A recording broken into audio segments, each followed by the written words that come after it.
Hello friends, welcome back. Hope you're doing well. Today I am in a Lightroom Classic, and if you're like me when you travel, especially to cities, I love going to European cities, walking around with a camera, taking snaps, if you will. Many of these are not great photos. In fact, most of them are not great photos. But one of the things I love to do is to walk around and just take these snaps. It's kind of like documenting my travels, even if I have no plans to do anything with the photos. So I often pass them up in my library and just don't edit them because they're not great shots. In fairness, they're not throwaways, they're just snaps. However, one of the things I've learned over time as I've advanced my editing skills and gotten deeper and deeper into Lightroom is that there's some really simple but powerful tools in Lightroom that allow you to take these kind of throwaway shots and turn them into much better photos. Now, to be fair, the old garbage in, garbage out kind of thing applies, which means if it's a really bad photo, you can't just dress it up, put a bunch of lipstick on it and make it a great photo. That's not what this is about, but this is about taking a decent photo and turning it into a better photo. And that's down to me, two really main things that I like to do to my photos. Any photo really, but in particular with this style of kind of saving an edit or saving an image type approach, and that is adjusting light and adjusting color. It's super easy with some simple tools in Lightroom, and the powerful results that you get are, frankly, I think, rather impressive. Let's get into it. I've got this photo here, point and shoot camera, late one afternoon in the city of Prague, which is gorgeous. And I like the photo. Like, there's decent separation here. I've got a subject, they're separated from that couple and those people. I love the kind of framing of the building and how it does that. I love the architecture. I love the different shapes, and I love the color, even though you can't really see it. We're going to bring all that back and make this photo look a lot better, at least in my opinion. But this will ideally give you some ideas about what you can do with your own photos. Now I'm going to start in basic because it's kind of dark. So I'm going to start by lifting the exposure a little bit. I'm going to pull the highlights down. They're a little bit blown over there, but that's okay. We're going to play with that here in a minute. And I'm going to lift the shadows as well. And all I'm really doing is just balancing out the light and trying to get this photo to look a little bit better, to give me a better starting point. And that's really how I view this basic panel. It's kind of setting the stage for my edit and getting me to a decent starting point that allows me to kind of launch into whatever direction I'm launching into with my edit. I'm going to add a little bit of clarity, and I like to be kind of careful with that. I don't mind applying it to the entire photo, but I do want to be gentle with it. And I generally prefer to apply things like clarity with a mask. Sometimes, like in this case, I'll apply it across the entire photo, but not to a great extent, simply because it can really kind of get out of hand if you're not careful.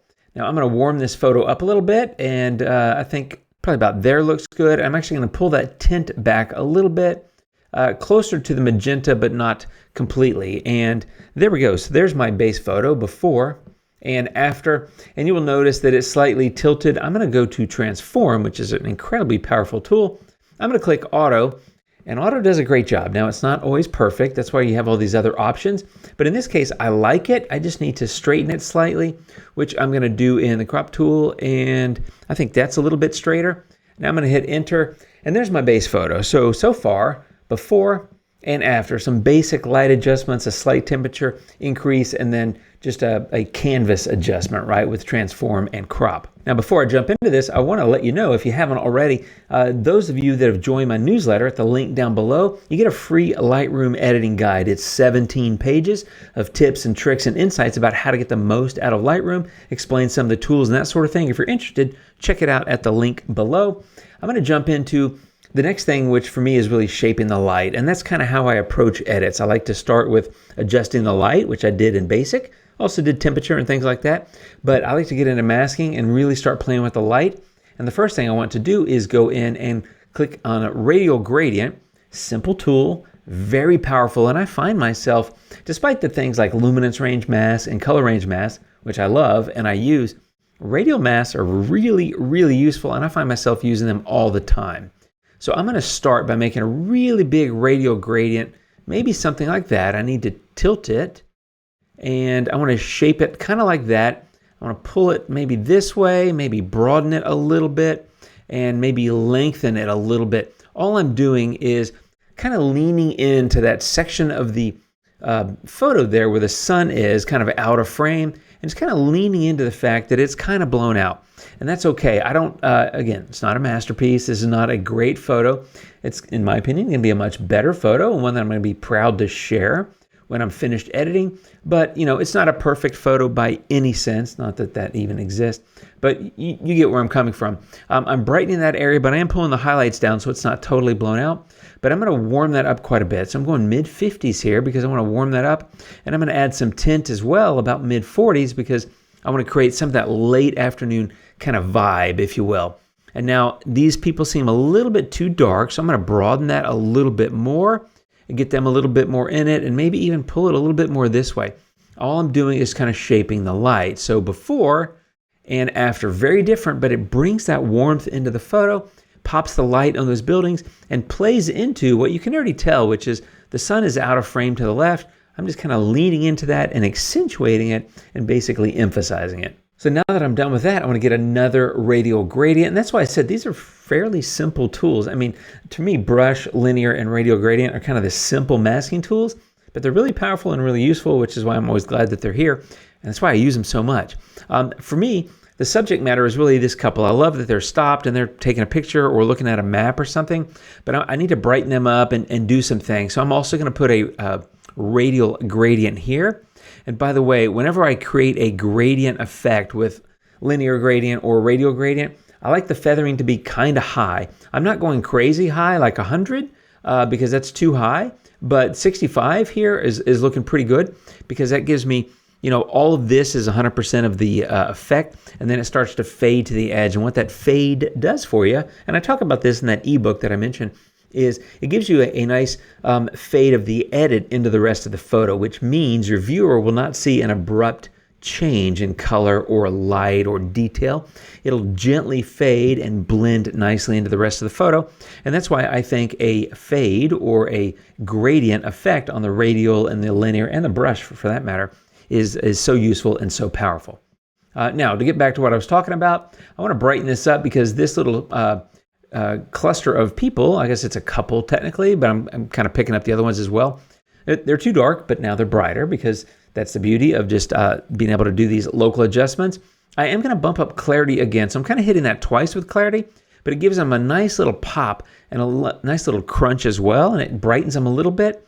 And then I want to add a little bit of warmth. I'm not going to go heavy here, but like a 10, because I want that warmth there to kind of mimic what's going on in the sky, because it's kind of like that light is hitting them and kind of washing in across the scene, kind of from the top left corner towards the bottom right corner, kind of landing on them. So I've highlighted my subject, warmed them up, given them a little bit of clarity.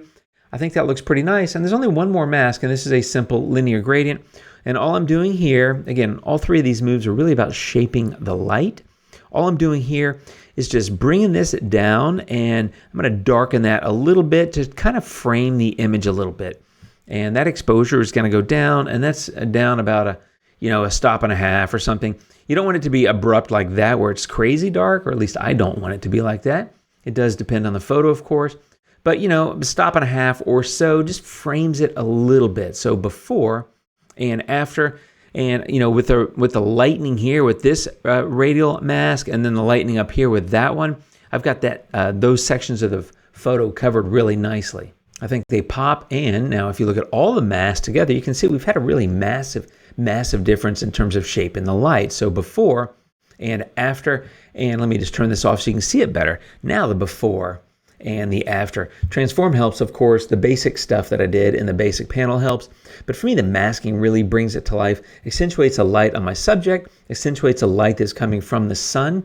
It plays up some of the color, but we're not done. And this is where I kind of wrap this edit up, and that is in calibration.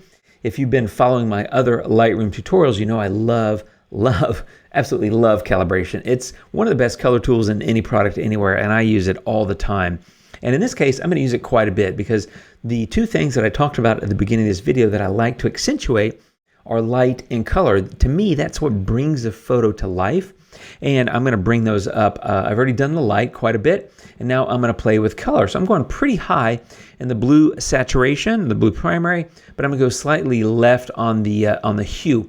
And all this does is create a little bit of that orange and teal kind of look. If you like that look, and if you don't know it, start looking for orange and teal combinations. You'll see it, movie posters, images, everywhere. It's a popular thing, and the reason why is because they're complementary colors and they look good together. The warmth of the orange and the coolness of the teal, they play off of each other really well.